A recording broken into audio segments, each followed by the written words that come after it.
Superheroes make mistakes. We all do, but sometimes those mistakes come back to bite you in the form of a thing that we call karma.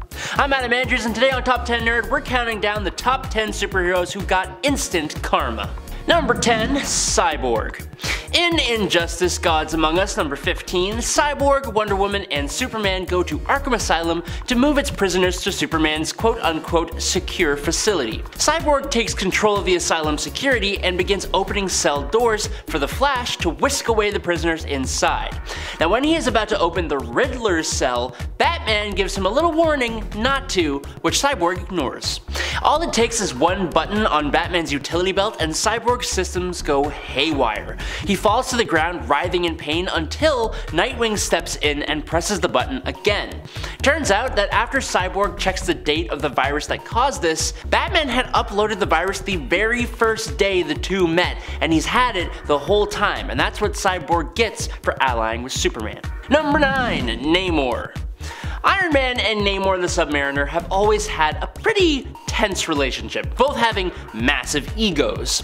They have gone at it with their words and their fisticuffs multiple different times. From what I can tell, the powerful Submariner usually has the win more often than not. But Iron Man isn't a pushover. He's gotten in some good shots, and in Iron Man number 25 in 1970, we have an example of him winning in a somewhat hilarious way. Basically, unbeknownst to Tony, his company had been polluting the ocean with a pipeline. Now yes, that is very, very bad.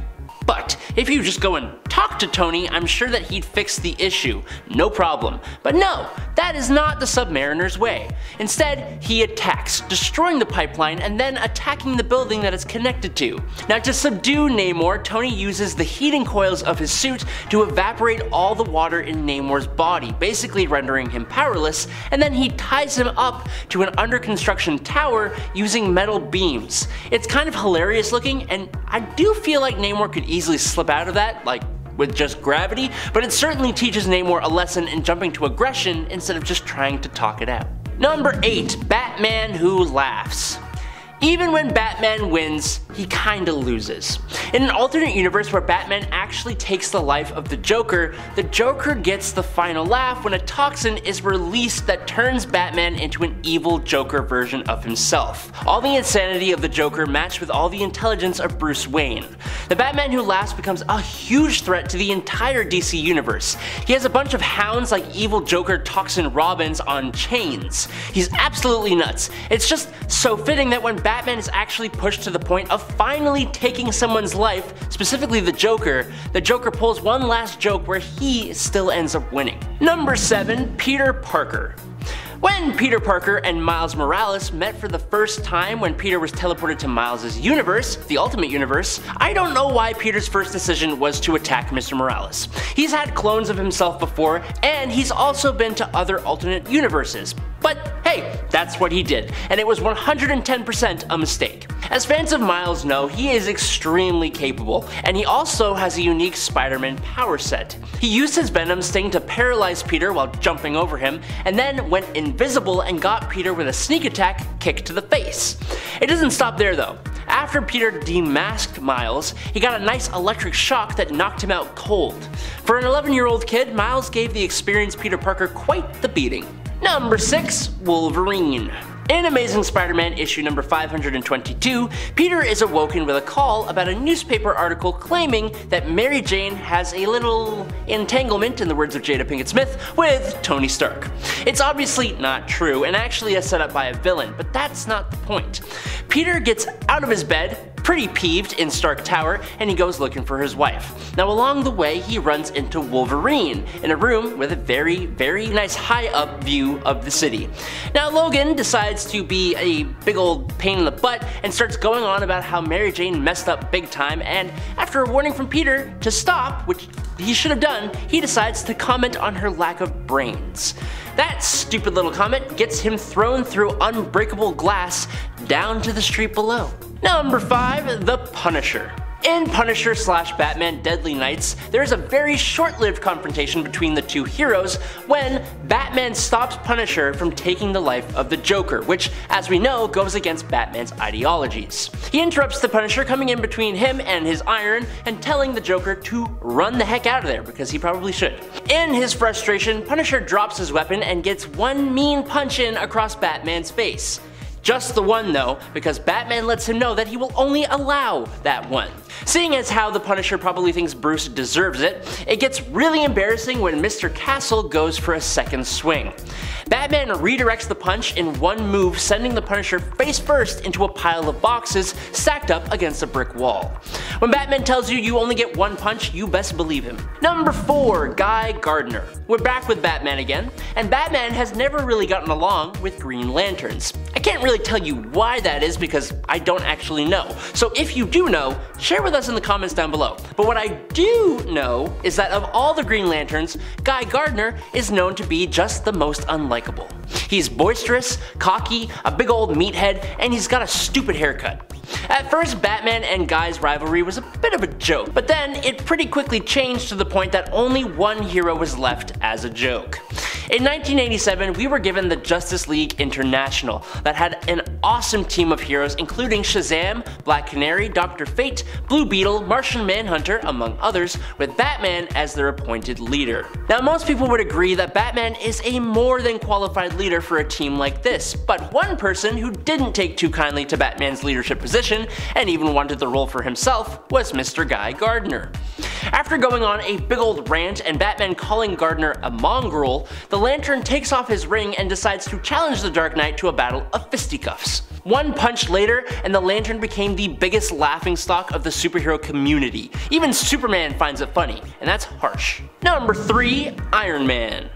Now, to be frank, this wasn't exactly instant karma, but it was karma nonetheless, in my opinion. Iron Man's darkest period began after he signaled his support for the Superhero Registration Act. He may have won the Civil War that came after that, but his time as director of S.H.I.E.L.D. was disastrous because of his many mistakes. He missed the Skrulls infiltrating his organization because he was too busy going after his friends, and he elevated Norman Osborn to a position of power. The combination of Skrulls and Osborn pretty much doomed Stark from the beginning. The Skrulls nearly took over the Earth because of his mistakes, and Osborn was chosen to replace him.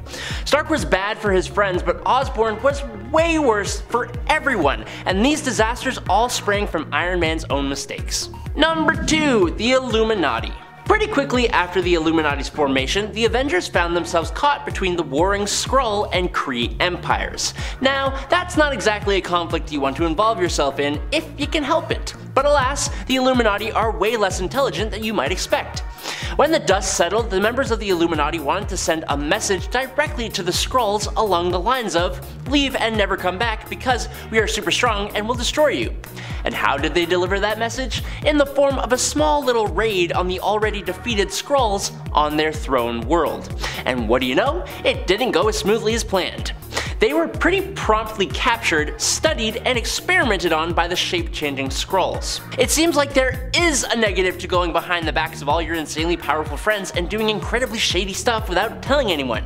You don't get back up. Alas, this was the reason the whole secret invasion happened, where the Skrulls literally infiltrated the Earth, swapping out superheroes with Skrull sleeper agents. Nice, good job guys. And finally, in at number 1 today, it's John Stewart Green Lantern. John Stewart is one of the cooler Green Lanterns, I'll give him that. Definitely a lot of people's favorite. It doesn't mean that he can't have moments of utter stupidity though. And man, this one was a doozy.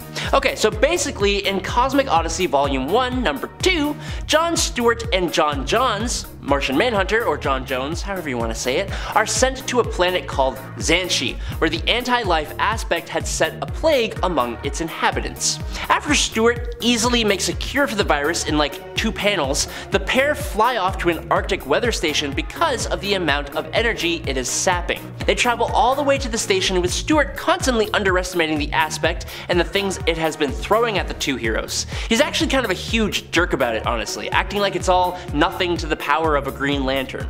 Then, out of nowhere, Stewart says, "Looks like things are going to get rougher from here on in. Sorry, John." And this cocky son of a gun traps Martian Manhunter in a bubble and says that Manhunter is out of his league here and will only slow Stewart down. Manhunter is kind of like, "You may yet need me," and this guy is like, "Kinda doubt that," and he just flies off to seize the day, monologuing about how powerful his ring is and nothing can stop it.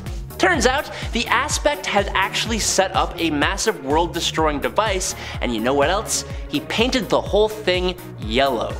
In case you do not know, Green Lantern power rings cannot affect anything that is the color yellow. And you bet that puppy goes off and literally annihilates half of the entire planet, boiling the seas and engulfing it in flame. Then the insides of the planet explode as well, causing the whole thing to go way out of its orbit and then go careening into its own sun.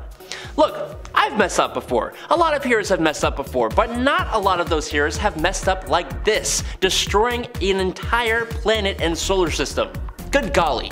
And that's all we got. Thank you guys so much for watching. I'm Adam Andrews, this is Top 10 Nerd. I'll catch you all on the flippity flop, but until then, stay safe and peace out, you nerds!